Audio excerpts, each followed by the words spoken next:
Hello student, welcome to BPSC corner. Friends, आज की इस वीडियो में हम किरण पब्लिकेशन के प्रैक्टिस सेट को सॉल्व करने जा रहे हैं। बता दें कि जितने सारे स्टूडेंट 3.0 में बैठने जा रहे हैं, तीसरे फेज़ की तैयारी कर रहे हैं, वो ज़रूर से ज़रूर इस प्रैक्टिस सेट को सॉल्व करें, जिससे उनको जो है काफ़ी लाभ मिलेगी। बता दें कि फ़ेज़ 1 और फ़ेज़ 2 को देखते हुए किरण पब्लिकेशन ने काफ़ी अच्छी बुक निकाली है और जो क्वेश्चन के लेवल हैं काफ़ी अच्छे हैं। तो प्लीज़ जितने सारे स्टूडेंट कक्षा 1 से 5 तक की तैयारी कर रहे हैं, उनके लिए ये बेस्ट प्रैक्टिस सेट है। आपने पढ़ लिया होगा जो आपका एक बुक पोर्शन होता है, उन सबको आपने ख़त्म कर दिया होगा। उसके बाद बारी क्या है, अब प्रैक्टिस सेट की है कि आपने कितने देर में कितने क्वेश्चंस अटैम्प्ट कर पा रहे हैं। तो काफ़ी इंपॉर्टेंट होता है किसी भी एग्ज़ाम को निकालने के लिए एक प्रैक्टिस सेट को लगाना। तो उसी के संदर्भ में चलिए हम वीडियो शुरू करते हैं। और फ्रेंड्स, अगर आप मेरे चैनल पर नए आए हैं तो प्लीज़ मुझे सपोर्ट करने के लिए सब्सक्राइब कर लीजिए, ताकि आपको नोटिफिकेशन मिलता रहे।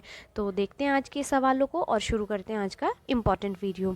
तो आज का जो पहला सवाल है, सबसे स्थिर पारिस्थितिकी तंत्र कौन सा है, आपको यह बताना है। ऑप्शंस दिए गए हैं: समुद्र, वन, पर्वत, उपयुक्त में से एक से अधिक या कोई नहीं। तो इसका राइट आंसर हो जाएगा आपका ऑप्शन 1। जो समुद्र है, इसको सबसे स्थिर पारिस्थितिकी तंत्र माना जाता है।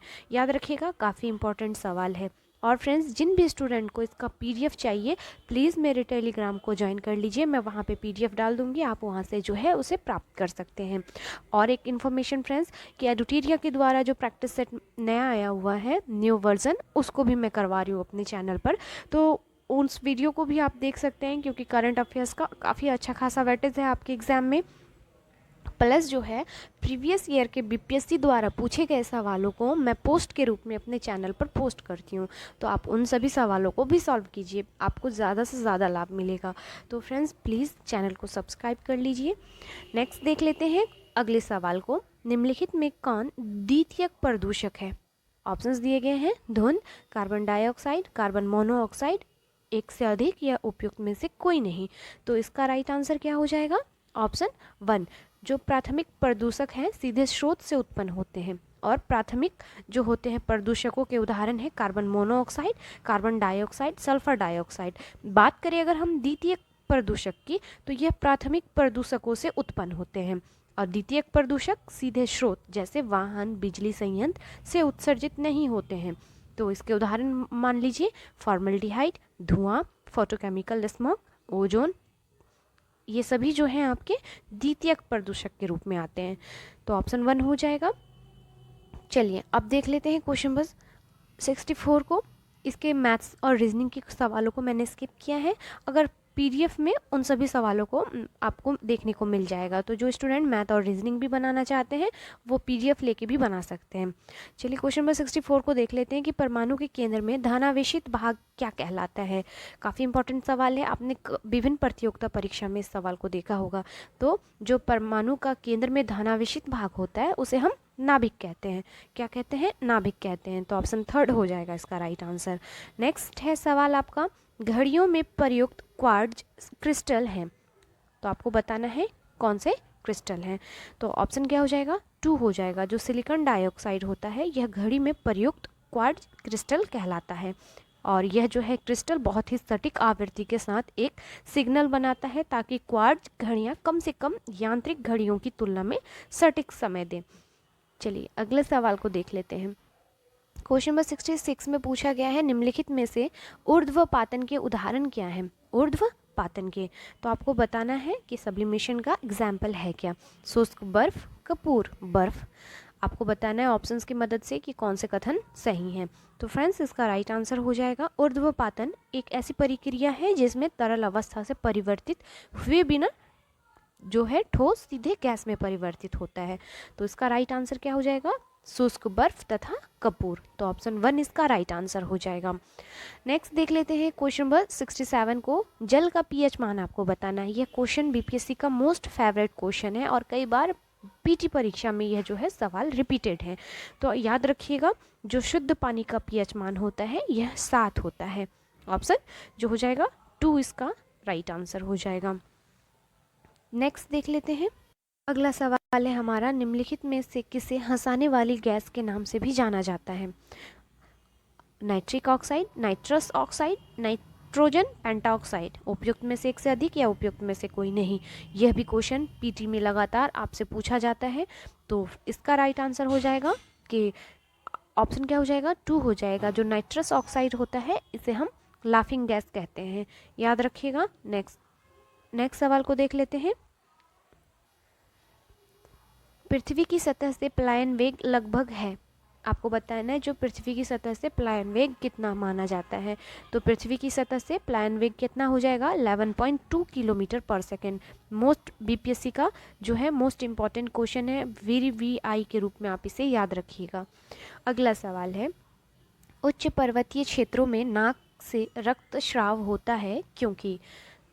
ऑप्शन क्या हो जाएगा फ्रेंड्स, जब आप ऑप्शंस को देखेंगे तो पाएंगे जो इसका ऑप्शन 1 है, रक्त कोशिकाओं का दबाव बाहरी दबाव से अधिक होने के कारण जो है नाक से रक्त का स्राव होता है। तो ऑप्शन 1 इसका राइट आंसर हो जाएगा। और अधिक ऊंचाई पर जो होता है वायु दाब कम होने के कारण हवा की मात्रा कम हो जाती है और ऑक्सीजन जो होता है कम उपलब्ध होता है। नेक्स्ट देख लेते हैं अगले सवाल को। क्वेश्चन नंबर 71 में पूछा है, निम्नलिखित में कौन सा शब्द दिए गए वाक्य का वर्णन करता है। आपको बताना है। वाक्य है आपका, तापमान, आर्द्रता, वर्षा, हवा की गति आदि के संबंध में किसी स्थान पर वातावरण की दिन प्रतिदिन स्थिति। आपको बताना है इस वाक्य में जो है शब्द वर्णन क्या कर रहा है, किसका वर्णन कर रहा है। तो इसका राइट आंसर क्या हो जाएगा, इसका राइट आंसर हो जाएगा आपका ऑप्शन 3, मौसम को जो है यह प्रदर्शित कर रहा है। तो ऑप्शन 3 हो जाएगा इसका राइट आंसर। नेक्स्ट देख लेते हैं क्वेश्चन नंबर 72 को। अगला सवाल है हमारा, नीचे 2 कथन दिए गए हैं, दिए हुए विकल्पों में से सही उत्तर का आपको चयन करना है। पहला है कथन, प्राकृतिक रेशे जैसे कपास, ऊन, रेशम, नायलॉन पौधे अथवा जंतुओं से प्राप्त होते हैं। सही कथन है एकदम। और दूसरा है, संश्लेषित रेशे मनुष्यों द्वारा बनाए जाते हैं, इसलिए ये संश्लेषित अथवा मानव निर्मित रेशे कहलाते हैं। ऑप्शंस देख लेते हैं क्या दिया गया है। तो इसका राइट आंसर क्या हो जाएगा, ऑप्शन 1 हो जाएगा। कथन 1 और 2 दोनों ही सही हैं। नेक्स्ट देख लेते हैं अगले सवाल को। निम्नलिखित में किसे पीटा जा सकता है और पतली शीट में बदला जा सकता है। तो इसका राइट आंसर जस्ता हो जाएगा। जस्ते को पीटकर पतली चादरें बनाई जा सकती हैं क्योंकि यह आघात वर्धनीय होती हैं। नेक्स्ट देख लेते हैं अगले सवाल को। विषाणु से होने वाला रोग है, आपको बताना है विषाणु से कौन सा रोग होता है। टाइफाइड, हैजा, सामान्य सर्दी, एक से अधिक या कोई नहीं। तो विषाणु से होने वाला जो होता है कॉमन कोल्ड होता है, जिसे हम सामान्य सर्दी कहते हैं। तो ऑप्शन 3 हो जाएगा इसका राइट आंसर। अगला सवाल है, उष्ण कटिबंधीय क्षेत्र में सामान्यतः उष्ण जलवायु होती है क्योंकि इसकी स्थिति अवस्थिति के आसपास होती है। तो किस अवस्थिति के पास होती है, तो इसका राइट आंसर हो जाएगा भूमध्य रेखा के जो होती है आसपास होती है। तो ऑप्शन 3 हो जाएगा इसका राइट आंसर। आगे देखेंगे हम, समुद्र और महासागरों की गहराई को मापने के लिए किस उपकरण का उपयोग किया जाता है। मोस्ट रिपीटेड क्वेश्चन बीपीएससी का, तो याद रखिएगा समुद्र की गहराई को मापने के लिए हम फैदोमीटर का यूज़ करते हैं। तो ऑप्शन जो 2 हो जाएगा इसका राइट आंसर हो जाएगा। नेक्स्ट सवाल है हमारा, निम्नलिखित में किसे फरवरी 2024 में भारत के सर्वोच्च नागरिक पुरस्कार भारत रत्न देने की घोषणा की गई है। तो इसका राइट आंसर क्या हो जाएगा, लाल कृष्ण आडवाणी। ऑप्शन 1 इसका राइट आंसर हो जाएगा। ये हमारे पूर्व जो है प्रधानमंत्री थे और इन्हें ही जो है भारत रत्न देने की घोषणा की गई है। नेक्स्ट देख लेते हैं अगले सवाल को। हमारा अगला सवाल है, मनुष्य की लार में कौन सा एंजाइम मौजूद होता है। तो मनुष्य के लार में एमाइलेज जो होता है यह मौजूद होता है। तो ऑप्शन 2 हो जाएगा इसका राइट आंसर। नेक्स्ट है, लाखों कंप्यूटर नेटवर्क का एक विशाल नेटवर्क डैश का गठन करता है। तो जो लाखों कंप्यूटर होते हैं ये किसका गठन करता है, तो इसका राइट आंसर ऑप्शन 1 इंटरनेट कहलाता है। ये याद रखिएगा, इंटरनेट लाखों कंप्यूटरों का एक विशाल संग्रह है और सभी कंप्यूटर नेटवर्क एक साथ जुड़े होते हैं। आगे देखेंगे हम, राज्यसभा के 1/3 सदस्य सेवानिवृत्त होते हैं कितने साल पर, आपको यह बताना है।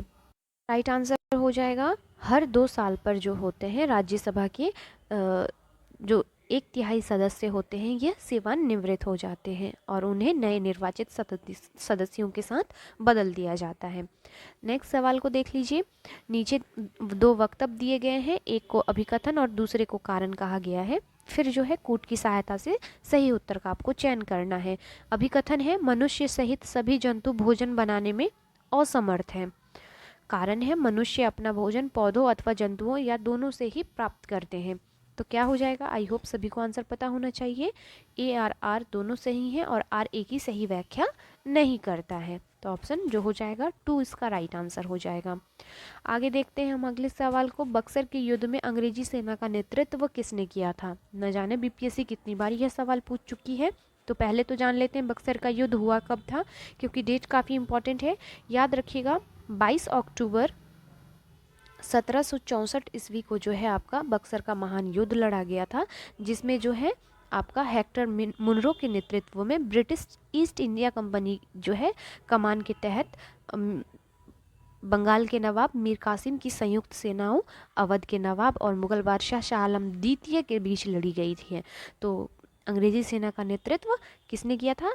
हेक्टर मुनरो ने किया था। ऑप्शन थर्ड हो जाएगा इसका राइट आंसर। डेट ये भी याद रखिएगा 22 अक्टूबर 1764, क्योंकि बीपीएससी कई बार डेट भी पूछा करती है। आगे देख लीजिए अगले सवाल को। अगला सवाल है निम्नलिखित में कौन सा प्रतिजैविक है? प्रतिजैविक को बताना है आपका। तो यह हो जाएगा आपका जो ऑप्शन है आपका दिया गया है उसमें से जो है पेनिसिलिन एक जो होता है जीवाणुरोधी दवाओं का एक समूह है जो आपका विस्तृत श्रृंखला पर आक्रमण करते हैं। तो आप ऑप्शंस को देखेंगे फ्रेंड्स तो पाएंगे कि इसका राइट आंसर हो जाएगा ऑप्शन 4, उपयुक्त में से एक से अधिक इसका राइट आंसर हो जाएगा। नेक्स्ट देख लेते हैं अगले सवाल को। अगला सवाल है हमारा, शहीदी दिवस निम्नलिखित में से किस सिख गुरु से संबंधित है? तो यह संबंधित है आपके गुरु तेग बहादुर से। याद रखिएगा इस्लाम स्वीकार नहीं करने के बाद मुगल राजा जो औरंगजेब है इनके आदेश पर गुरु तेग बहादुर का सिर काट दिया गया था। नेक्स्ट सवाल को देख लीजिए। मानव रक्त में अल्कोहल को कितनी प्रतिशत मात्रा मृत्यु का कारण बन सकती है? मानव रक्त में अल्कोहल की कितनी प्रतिशत मात्रा? तो इसका राइट आंसर हो जाएगा 0.3%। ऑप्शन 2 इसका राइट आंसर हो जाएगा। अगला सवाल है हमारा, भूमंडलीय तापवर्धन में कौन सी गैस प्रमुख रूप से जिम्मेदार है? तो यह कार्बन डाइऑक्साइड हो जाएगा। ऑप्शन 1 इसका राइट आंसर है। नेक्स्ट देख लेते हैं, कपड़े धोने वाले सोडे का साधारण नाम क्या है? तो इसका साधारण नाम सोडियम कार्बोनेट हो जाएगा। ऑप्शन जो थर्ड है इसका राइट आंसर हो जाएगा। नेक्स्ट देख लेते हैं क्वेश्चन नंबर 88 को, ऊँट अपने कुबड़ का उपयोग करता है, किसके लिए करता है फ्रेंड्स? तो जो ऊँट होता है यह वसा के भंडारण के लिए जो होता है कुबड़ का उपयोग करता है, जिससे वे बिना खाए रेगिस्तान में कई दिनों की यात्रा कर सकते हैं। अगले सवाल में है आपका, गौतम बुद्ध को निर्वाण की प्राप्ति कहाँ हुई थी? आपको बताना है कि गौतम बुद्ध को जो है कहाँ पे मृत्यु प्राप्त हुई थी। तो इसका राइट आंसर निर्वाण, सॉरी फ्रेंड्स, निर्वाण की प्राप्ति हुई थी। तो इसका राइट आंसर हो जाएगा आपका ऑप्शन 1, बोध गया में जो है निर्वाण प्राप्त हुई थी, यानी ज्ञान की प्राप्ति किया था गौतम बुद्ध ने। और यह जो जगह है यह निरंजना फल्गु नदी के तट पर बोध गया में एक पीपल पेड़ के नीचे प्राप्त हुआ था। तो याद रखिएगा। नेक्स्ट देख लेते हैं अगला सवाल है, गांधी जी ने 1919 में सत्याग्रह आंदोलन किसके विरोध में शुरू किया था? तो यह आंदोलन शुरू किया गया था रॉलेट एक्ट के विरोध में। ऑप्शन 1 इसका राइट आंसर हो जाएगा। नेक्स्ट देख लेते हैं क्वेश्चन नंबर 91 को, प्रसिद्ध चीनी तीर्थयात्री फाहियान किसके शासनकाल के दौरान भारत आए थे? तो यह आए थे ऑप्शन 2, चंद्रगुप्त द्वितीय के शासनकाल में। अगला सवाल है, पानीपत की लड़ाई में बाबर ने किस वर्ष सुल्तान इब्राहिम लोदी को हराया था? तो यह 1526 को हराया था पानीपत की लड़ाई में। तो ऑप्शन 2 हो जाएगा इसका राइट आंसर। चलिए नेक्स्ट देख लेते हैं, टेलीग्राफ तार का आविष्कार किसने किया था? तो किसने किया था इसका आविष्कार? तो याद रखिएगा नाम, सैमुअल मोर्स ने किया था। और क्या कब था? तो 1837 में जो है इन्होंने टेलीग्राफ तार का आविष्कार किया था। नेक्स्ट सवाल है, इसने स्वराज के लिए अंग्रेजों के विरुद्ध सहायता के लिए विदेशी भ्रमण किया और वंदे मातरम नामक समाचार पत्र निकाला। किनके बारे में कहा गया है आपको यह बताना है। तो यह मैडम भीखाजी कामा के लिए कहा गया है। नेक्स्ट सवाल है आपका, आज़ाद हिंद फौज इंडियन नेशनल आर्मी INA 1943 में कहाँ अस्तित्व में आई थी, आपको यह बताना है। तो यह आई थी आपके सिंगापुर में। ऑप्शन थर्ड हो जाएगा इसका राइट आंसर। अगला सवाल है हमारा, भारतीय राष्ट्रीय कांग्रेस के किस अधिवेशन में सबसे पहले वंदे मातरम गाया गया था। तो बहुत इंपॉर्टेंट सवाल है। आप BPSC के प्रीवियस ईयर क्वेश्चंस को देखेंगे तो सवाल कई बार रिपीट है। तो जो पहली बार जो है कोलकाता के अधिवेशन में जो है आपका वंदे मातरम गाया गया था सन 1896 ईस्वी में। ऑप्शन जो 2 है इसका राइट आंसर हो जाएगा। नेक्स्ट है, हमारे शरीर की सबसे मजबूत मांसपेशियां यह होती हैं। तो कौन हो जाएंगी, तो हृदय की मांसपेशियां सबसे मजबूत होती हैं। आगे देखेंगे हम, 1922 में आयोजित भारतीय राष्ट्रीय कांग्रेस के गया अधिवेशन के अध्यक्ष कौन थे। तो यह थे आपके चित्तरंजन दास। याद रखिएगा, गया के अधिवेशन में इन्होंने ही अध्यक्षता की थी। नेक्स्ट सवाल है आपका, भारत को उष्ण कटिबंधीय और उपोष्ण कटिबंधीय क्षेत्रों में विभाजित करने के लिए आधार के रूप में लिया गया है जनवरी समताप रेखा। आपको डिग्री सेल्सियस में बताना है। तो यह 18 डिग्री सेल्सियस हो जाएगा इसका राइट आंसर। नेक्स्ट सवाल को देख लेते हैं, निम्नलिखित में कौन बिहार में रेशम कपड़ा उत्पादन केंद्र है।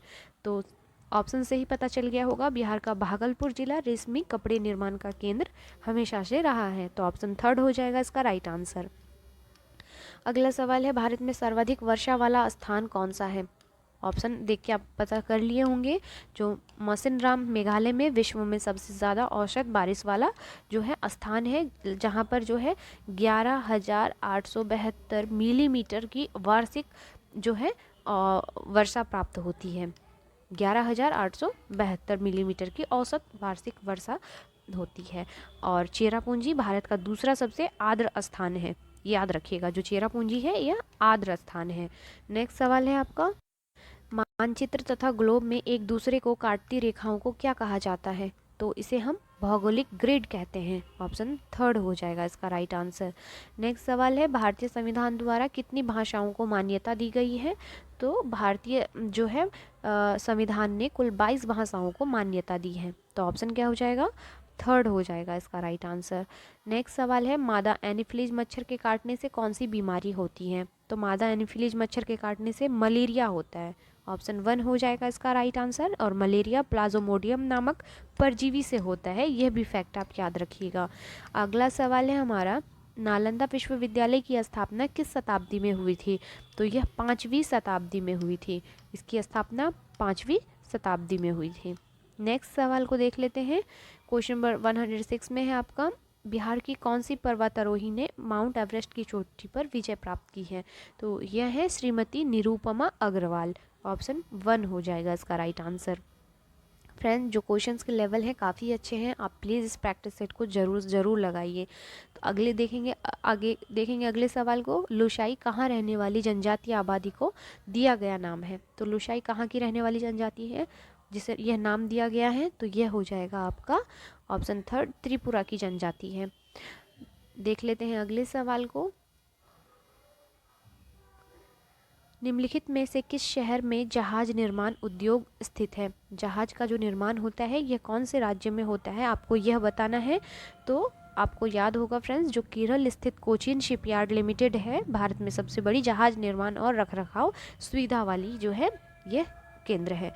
तो क्या हो जाएगा आंसर, कोचीन हो जाएगा। ऑप्शन थर्ड इसका राइट आंसर हो जाएगा। नेक्स्ट देख लेते हैं, वाल्मीकि राष्ट्रीय उद्यान में मुख्य रूप से किस जानवर का संरक्षण किया गया है। तो यहाँ पर बाघों का संरक्षण किया गया है। नेक्स्ट सवाल को देख लेते हैं, नेपानगर निम्नलिखित में किस उद्योग से संबंधित है। तो जो नेपानगर है यह देश की पहली स्वदेशी अखबारी कागज निर्माण का इकाई है। तो याद रखिएगा नाम जो है अखबारी कागज के लिए फेमस है। नेक्स्ट है आपका पाल वंश के किस शासक ने विक्रमशिला विश्वविद्यालय की स्थापना की थी? तो यह धर्मपाल ने की थी। ऑप्शन 1 हो जाएगा इसका राइट आंसर। और यह जो विश्वविद्यालय है विक्रमशिला, यह वर्तमान में भागलपुर में स्थित है। अगला सवाल है थार रेगिस्तान में अर्धचंद्राकार बालू के स्तूप को क्या कहा जाता है? तो ऐसी संरचना को हम बरखान कहते हैं। ऑप्शन 1 हो जाएगा इसका राइट आंसर। अगला सवाल है निम्नलिखित में कौन सा कार्य स्थानिक स्वशासन का विषय नहीं है, आपको बताना है। तो इसका राइट आंसर हो जाएगा आपका सार्वजनिक व्यवस्था। ऑप्शन 1 इसका राइट आंसर है। नेक्स्ट सवाल है दो या दो से अधिक नदियों के मिलन स्थल को क्या कहा जाता है? तो जहाँ दो नदियाँ आपस में मिलती हैं ऐसी जगह को हम क्या कहते हैं? आप ऑप्शंस देखकर बताना है आपको। तो फ्रेंड्स इसका राइट आंसर हो जाएगा आपका संगम। ऐसे स्थान को हम संगम कहते हैं जहाँ पर दो नदियाँ आके मिलती हैं। जैसे उदाहरण के लिए प्रयागराज गंगा यमुना एवं सरस्वती के संगम जो है पर स्थित है। नेक्स्ट देख लेते हैं क्वेश्चन नंबर 115 को। किस भारतीय शहर को 7 द्वीपों का शहर कहा जाता है? तो यह कहा जाता है मुंबई को। ऑप्शन 1 हो जाएगा इसका राइट आंसर। और ये जो गेटवे ऑफ इंडिया है यह मुंबई में स्थित है, ये भी फैक्ट याद रखिएगा। अगला सवाल है निम्नलिखित में किसे उत्तरी आयरलैंड का प्रथम मंत्री या प्रधानमंत्री 3 फरवरी 2024 को बनाया गया? उत्तरी आयरलैंड का प्रथम मंत्री या प्रधानमंत्री बनाया गया है, तो यह हो जाएंगे आपके मिशेल ओ नील को बनाया गया है। नेक्स्ट सवाल है निम्नलिखित में कौन सा जानवर 14-15 साल की आयु के बाद अपने झुंड को छोड़कर अकेले रहने लगता है? तो यह जो करता है फ्रेंड्स नर हाथी का कार्य है, नर हाथी का। तो इस प्रकार से जो आपका ऑप्शन हो जाएगा 5th हो जाएगा कोई नहीं, लेकिन आपको याद रखना है यह जो करता है नर हाथी के द्वारा किया गया कार्य है कि वह 14-15 वर्ष की आयु तक झुंड में रहता है, फिर वे अपने झुंड को छोड़कर अकेले घूमते हैं। नेक्स्ट सवाल है निम्नलिखित अवस्था में किसके लिए बल की आवश्यकता होती है? आपको ऑप्शंस देखकर बताना है। तो ऑप्शन क्या हो जाएगा फ्रेंड? और जब आप ऑप्शंस देखेंगे तो पाएंगे कि इसका राइट आंसर ए, सी और डी हो जाएगा। ऑप्शन 2 हो जाएगा इसका राइट आंसर। चलिए नेक्स्ट देख लेते हैं अगले सवाल को। अगला सवाल है हमारा प्रकाश की एक किरण समतल दर्पण पर आपतित होती है, यह परावर्तित होने के लिए अपने पुराने पथ से 90 डिग्री कोण से विचलित हो जाता है, इसका आपतन कोण कितना है यह बताना है। तो जब आप इसे सॉल्व करेंगे तो 45 डिग्री इसका राइट आंसर हो जाएगा। सवाल है भूमि की उर्वरा शक्ति को परिपोषित करने वाला जीव समूह है, तो इस समूह को क्या कहा जाता है? जैविक खाद कहा जाता है। देखेंगे अगले सवाल को निम्नलिखित में कौन भारत की मुख्य भूमि को रामेश्वरम द्वीप से अलग करता है? तो यह करता है पंबन चैनल। ऑप्शन 2 हो जाएगा इसका राइट आंसर। नेक्स्ट सवाल है एक चक्रवात को विश्व के विभिन्न हिस्सों में अलग अलग नामों से जाना जाता है, जापान में इसे क्या कहा जाता है? तो जापान में इसे हम कहते हैं, ऑप्शन 3 हो जाएगा टाइफून। टाइफून कहाँ कहा जाता है? चक्रवात को जापान में कहा जाता है। नेक्स्ट देख लेते हैं अगले सवाल को। बोस्टन बंदरगाह पर 340 चाय के बॉक्सों को समुद्र में फेंका गया, इस घटना को किस नाम से जाना जाता है? तो इस जो है घटना को जानते हैं हम आपका बोस्टन टी पार्टी के नाम से। ऑप्शन 3 हो जाएगा इसका राइट आंसर। नेक्स्ट है भारत के किस राज्य में ग्रामीण ओलंपिक्स का आयोजन प्रत्येक वर्ष होता है? तो यह होता है आपका पंजाब में। याद रखिएगा पंजाब में जनवरी और फरवरी के बीच जो है लुधियाना में यह आयोजित किया जाता है। अगले सवाल को देख लेते हैं। अगला सवाल है पाषाण युग में काटने के लिए सामान्यतः प्रयुक्त उपकरण को क्या कहा जाता है? तो गंडासा कहा जाता है। जो उपकरण यूज़ किया जाता था काटने के लिए इसे गंडासा कहा जाता है। नेक्स्ट है विषुवत रेखा के समीप तापमान सबसे अधिक होता है क्योंकि? इसका जो सटीक आंसर है ताप छोटे क्षेत्र में केंद्रित होता है। ऑप्शन क्या हो जाएगा? 1 हो जाएगा इसका राइट आंसर। नेक्स्ट देख लेते हैं क्वेश्चन नंबर 127 को। आग्नेय शेल में निम्नलिखित में कौन से तत्व नहीं पाए जाते हैं? नहीं देखना है आपको, तो इसे परतदार चट्टान कहते हैं। यह कथन जो हो जाएगा आग्नेय शेल के बारे में गलत हो जाएगा। नेक्स्ट देख लेते हैं क्वेश्चन नंबर 128 को। एक या एक से अधिक पोषक तत्वों की कमी के कारण होने वाले रोग को क्या कहा जाता है? तो पोषक तत्वों की कमी से होने वाले रोग को अभाव जन्य रोग, डेफिशिएंसी डिजीज कहा जाता है। तो ऑप्शन 1 हो जाएगा इसका राइट आंसर। नेक्स्ट देख लेते हैं, गर्म करने पर ठोस के द्रव्य में बदलने की क्रिया क्या कहलाती है? तो गलन या गलना कहलाती है। नेक्स्ट है आपका, निम्नलिखित में कौन सा एक पानी का गुण नहीं है? तो पानी का जो गुण नहीं है, इसमें कोई भी चीज़ घुल नहीं सकती, ये हो जाएगा ऑप्शन 3 हो जाएगा इसका राइट आंसर। अगले सवाल को देख लीजिए। अगला सवाल है, कोल्हुआ बिहार की प्रसिद्ध ऐतिहासिक स्मारक है। तो कौन सी जो है ऐतिहासिक स्मारक है ये? तो यह हो जाएगा आपका अशोक स्तंभ को कहा गया है। नेक्स्ट सवाल है, स्टेलेक्टाइट स्थलाकृति का निर्माण होता है। तो बताना है जो स्टेलेक्टाइट है यह स्थलाकृति कहाँ पाई जाती है? तो भूमिगत जल द्वारा बनाई जाती है। नेक्स्ट है आपका, केंद्रीय बजट 2024-25 में राज्यों को हस्तांतरण, अनुदान, ऋण आदि सहित कुल कितने संसाधन हस्तांतरित किए गए हैं? आपको बताना है। तो इसका राइट आंसर हो जाएगा आपका 22,22,264 करोड़ रुपए। तो ऑप्शन 1 हो जाएगा इसका राइट आंसर। नेक्स्ट देख लेते हैं क्वेश्चन नंबर 134 को। वैज्ञानिक जो अंतरिक्ष की विभिन्न वस्तुओं तथा तारा, चंद्रमा, ग्रह आदि का अध्ययन करते हैं कहलाते हैं? तो उन्हें हम खगोलविद कहते हैं। ऑप्शन 2 हो जाएगा। चलिए अगले सवाल में देख लेते हैं, अनुच्छेद 19 के अंतर्गत कौन सा स्वतंत्रता का अधिकार नहीं है? तो आपको बताना है। तो ऑप्शंस देखने पर पाएंगे जो व्यक्तित्व स्वतंत्रता अधिकार है, यह आपके जो है अधिकार के अंतर्गत नहीं आता है। तो ऑप्शन क्या हो जाएगा? 3 हो जाएगा इसका राइट आंसर। नेक्स्ट देख लेते हैं, जंतु किनके जिसके शरीर पर कठोर कवच होता है तथा अधिकांशतः पानी में रहता है, उसे क्या कहते हैं? हम कछुआ कहते हैं। इसका शरीर जो होता है कठोर होता है, कठोर कवच का बना होता है। चलिए अगले सवाल को देख लेते हैं। अगला सवाल काफ़ी इम्पोर्टेंट है। बिहार के मुख्यमंत्री नीतीश कुमार के बारे में कौन सा कथन सही है, आपको यह बताना है। कथन है, वह जदयू के राष्ट्रीय अध्यक्ष हैं, वह 9वीं बार बिहार के मुख्यमंत्री बने हैं, वह सबसे लंबे समय तक मुख्यमंत्री बने रहे हैं, राजद के समर्थन से नीतीश कुमार ने 9वीं बार मुख्यमंत्री पद की शपथ ली है। तो आई होप सभी को यह आंसर पता होना चाहिए। तो आपको क्या लग रहा है कौन सा ऑप्शन सही हो जाएगा फ्रेंड्स? तो इसका राइट आंसर जो हो जाएगा, उपयुक्त में से एक से अधिक कथन जो है इसका सही हो जाएगा। इसमें से जो सही होने वाला है वह 9वीं बार बिहार के मुख्यमंत्री बने हैं, ये काफ़ी इम्पोर्टेंट है, क्रम को याद रखना है, और वह लंबे समय तक मुख्यमंत्री रहे हैं, यह भी कथन सही है। तो ऑप्शन क्या हो जाएगा? बी, सी दोनों ही सही हो जाएंगे।